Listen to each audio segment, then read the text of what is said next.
wisdom in 8,000 lines, Reba. A humble revision of the wonderful achievement of the late Dr. Edward Conze, now of the 21st century by Richard Babcock. Chapter 27. The Core. The Bodhisattva's Courage in Difficulties. Sariputra, translucently, in this core and substance of things course these Bodhisattvas coursing in perfect wisdom. Subhuti, translucently as well, Sariputra, devoid of any center or boundary, in dharmas devoid even of substantiality course these Bodhisattvas coursing in perfect wisdom.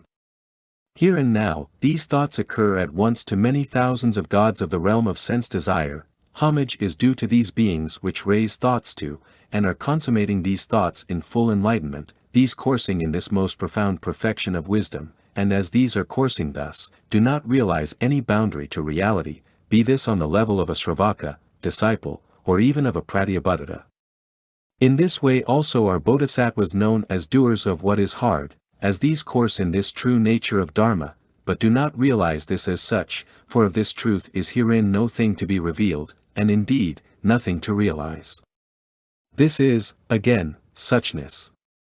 We, as any and all dharmas, are this already, prior to and beyond even any thought to seek for it, and once we begin to seek, are no longer that which we seek, for we think of this, then, as something other than what this is. Subhuti read their thoughts, and said to them, this is not hard for these Bodhisattvas that these do not realize any reality limit. This, however, is hard for these, this is most hard for these, as these put on this armor of this resolution to lead countless beings to nirvana, but now absolutely such beings do not exist. And since these do not exist, these cannot be got at. Owing to isolatedness of beings, these who are disciplined us absolutely do not exist. It is in this spirit the Bodhisattva set out toward revealing full enlightenment, and decides to discipline beings. For isolatedness of beings is known only as is the design of isolatedness of space as dharmakaya. In this way also Bodhisattvas are doers of what is hard, as these put on this armor for the sake of beings who do not exist, who cannot be got at. One decides to put on space exactly the same as one decides to put on this armor for the sake of beings. And yet this armor, as non-extinguishable space is put on by Bodhisattvas for the sake of beings. But this non-apprehension of beings, in ultimate and absolute reality, is taught by Tathagatas. And this non-apprehension of beings is inferred from this very isolatedness, and from the isolatedness of any who are so disciplined is the isolatedness of a Bodhi being inferred. As a Bodhisattva, while this is being taught, does not lose heart, one can know this one courses in this perfection of wisdom. For from the isolatedness of a being is known the isolatedness of form, feeling, perception, impulse, and consciousness, and this the same of all dharmas. Thus is the isolatedness of all dharmas viewed. As this isolatedness of all dharmas is thus taught, a Bodhisattva does not lose heart, and due to this, one courses in this perfection of wisdom.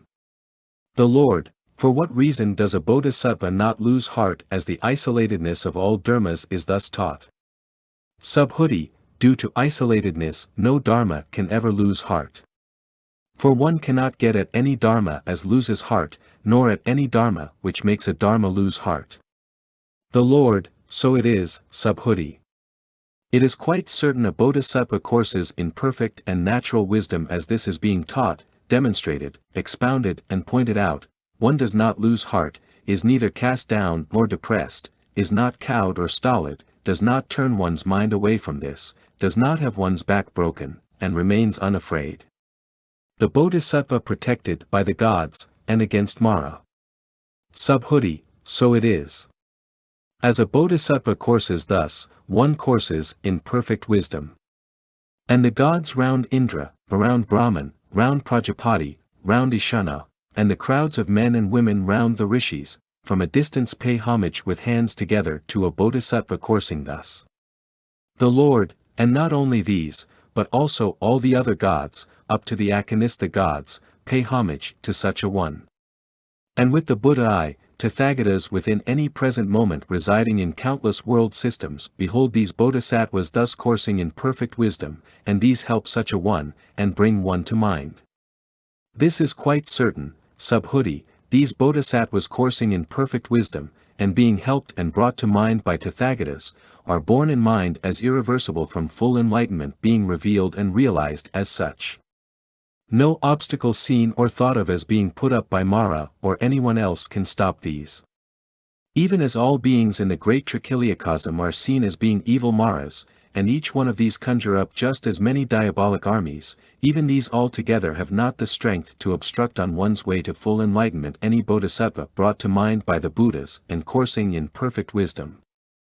And this remains true even as all the beings in all the countless trichiliacosms are seen as evil Maras, and as each one of these conjures up just as many diabolic armies. The endowment with these two dharmas safeguards a bodhisattva against all attacks which are seen and thought of as coming from the Maras, or their hosts. 1. One cannot abandon any being, and 2. One surveys all dharmas as reflected from emptiness. Two other dharmas have this same effect. 1. As one speaks so one acts, and 2. One is brought to mind by the Buddhas, the Lords. As a bodhisattva courses thus, the gods also decide to go up to one such as this.